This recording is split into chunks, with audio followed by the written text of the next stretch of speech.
reconstruírem o templo e reconstruírem a cidade, então o meu nome está gravado nas mãos dele.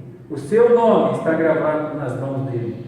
O meu nome está escrito no coração dele. Não escrito, inscrito. Inscrito é diferente de escrito. Escrito é quando eu faço mais ou menos com lápis ou com giz. Inscrito é quando eu gravo aquilo lá. Por exemplo, quando eu gravo o nome da minha esposa na minha aliança, está inscrito aqui. Isso é inscrito. E o nosso nome está inscrito nas mãos de Jesus. Você gosta disso? O nosso nome está inscrito no coração de Jesus. Eu sei que enquanto Ele está no céu, uma intercessão sem palavras me sustenta aqui na terra. Então, às vezes eu tenho só que agradecer, Senhor, obrigado, porque eu sei que Tu me sustentas e intercedes por mim. Mesmo sem eu perceber, Deus conduz os meus passos. O livro de Jeremias, no capítulo 10, o verso de número 23, você lê assim: eu sei, ó Senhor, eu sei, que não cabe ao homem determinar os seus caminhos, e nem ao homem que caminha dirigir os seus passos. Como eu estou tranquilo morando em São Paulo, porque Deus me conduziu para cá. Como eu estou tranquilo pastoreando a 7ª igreja, porque Deus me conduziu para cá. Ele guiou os meus passos e Ele tem cuidado da minha vida. Então, o que Zacarias está falando a este povo: vocês não são órfãos, vocês são livres. O anjo do Senhor está entre as murteiras, como lá no Éden regenerado, renovado. Bem, Ele vive para interceder por nós. O nosso templo é o nosso jardim. Sabe onde eu considero a minha igreja? Quando eu estou no meio de muitas flores e eu olho aqui e falo: aqui é um templo, porque é o templo do Senhor. Então, irmãos, Deus cuida muito de nós. Deus sustenta cada um de nós e nos ampara. Alguns de vocês estão carregando fardos pesados. Alguns de vocês estão vivendo com doenças crônicas, ou quem sabe, com um casamento sem amor, ou quem sabe, com um filho desobediente. Alguns lutam com a atração pelo mesmo sexo e não há alguém em quem confiar para conversar. Você está cansado, você está com medo e você está sofrendo por vezes. Então a lição de hoje é: olha para Jesus. Ele nunca deixará de interceder por você diante do trono do Pai. Ele ama você, sara as suas feridas em seu nome, e Ele nunca para de pedir por você. Ele está sempre clamando: até quando, ó Senhor, venha em graça e misericórdia libertar o meu povo. Esta é a oração de intercessão por nós. As orações de Jesus, na verdade, por que Deus sempre as responde? Porque elas são um espelho dos decretos de Deus. As orações de Jesus são um espelho dos decretos de Deus. O Senhor irá julgar as nações e irá defender o seu povo. Os versos 14 e 15 agora, aí do texto de Zacarias: assim diz o Senhor dos Exércitos: com grande empenho estou zelando por Jerusalém e por Sião, e com grande indignação estou irado contra as nações que vivem confiantes, porque eu estava um pouco indignado e elas agravaram o mal. Jerusalém, estou intercedendo por Jerusalém com empenho. As outras nações, estou cada vez mais irado contra elas, porque têm se levantado contra Jerusalém. O quadro da presença do anjo do Senhor, que vimos no verso de número 8, aí destacado, também se tornou a promessa da sua presença. Agora no verso 16, a garantia da presença de Deus. Voltei-me para Jerusalém com misericórdia. A minha casa nela será edificada, diz o Senhor dos Exércitos, e o cordel será estendido sobre Jerusalém. Continuem, não parem nos alicerces, vocês terminarão. Eu estarei com vocês. É isso que ele está dizendo, é isso que ele está prometendo, porque eu voltei para Jerusalém. E o Senhor não abandonará você, tenha certeza disso. Mas toma cuidado para que os erros dos outros não façam você errar também. Se alguém quiser errar, que erre, mas você tenha na sua mente que a única coisa importante é fazer aquilo que é certo, é obedecer a Deus, é servir a Deus. E Deus mesmo vai honrar você no tempo certo, vai abençoar. O templo será reconstruído, Jerusalém será refeita e prosperidade voltará para o Éden regenerado. Você está cansado de corrupção do nosso país? Eu também. Corrupção neste mundo? Eu também. Mas em breve uma mudança virá. Um dia em breve, Deus irá restaurar a cidade santa, o povo de Deus e a sua igreja, e o povo de Deus de cada tribo, língua e nação comporá a verdadeira Sião e habitará nela em paz, e as suas portas nunca serão fechadas, e nenhuma maldição vai viver lá. Mas o trono de Deus e o trono do Cordeiro estará lá, e o seu povo vai adorá-lo lá. Bem, não haverá mais noite, pois o Cordeiro será a sua luz. O rosto do Cordeiro irá nos iluminar. Bem, irmãos, o que é essa Jerusalém? É a igreja. É a igreja.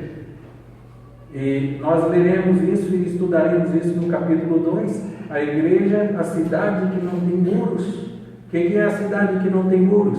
É que Jerusalém cresceria tanto que não teria muros mais. Duas coisas no mundo inteiro: a nova Jerusalém, a igreja de Jesus Cristo. E depois Jesus diz assim, que o seu reino está dentro de você, sem muros, dentro de você. Como eu me preocupo quando nós começamos a colocar muros na igreja, impedir as pessoas de vir a Cristo e colocar obstáculos. Nós devemos ter uma igreja sem muros, que não impeça os outros, que não seja legalista, que não traga dificuldades e oposição para aqueles que querem servir a Cristo. Bem, irmãos, esta é a verdade. Mas a imagem da presença do Senhor, a questão da paz mundial e a promessa de prosperidade de Sião. E então, finalmente, agora os versos 18 até 21, o padrão da punição de Deus. Esta é a segunda visão de Zacarias, que é apresentada aí nos emblemas do mundo antigo, de poder e força. E é dito aí 4 chifres. O verso de número 18 nos diz assim: levantei os olhos e vi, e eis 4 chifres.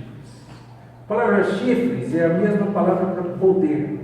4 poderes muito grandes que se levantariam para destruir Jerusalém, para destruir Judá. E eu quero dizer que poderes também são levantados pelo inimigo para destruir você, para tentar destruir você.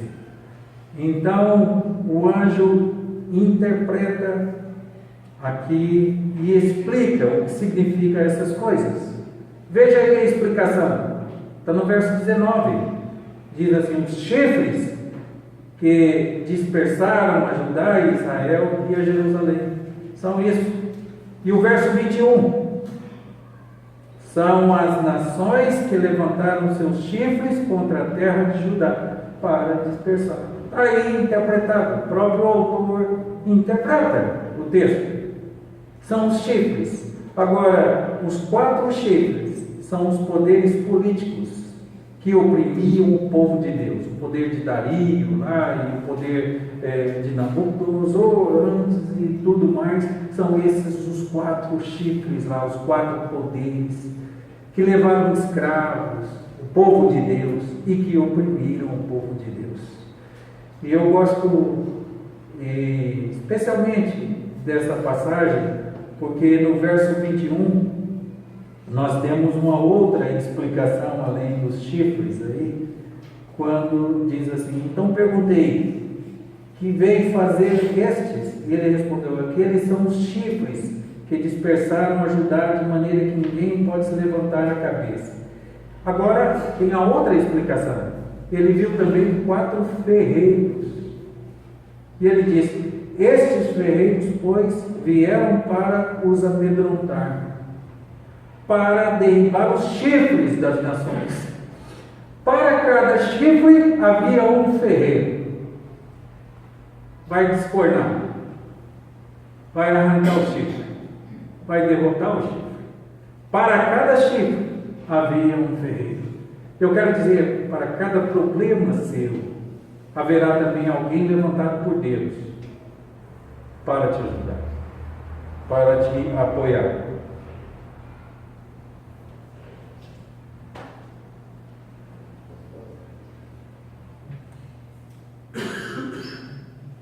Há 4 chifres de oposição, mas também há 4 ferreiros levantados por Deus.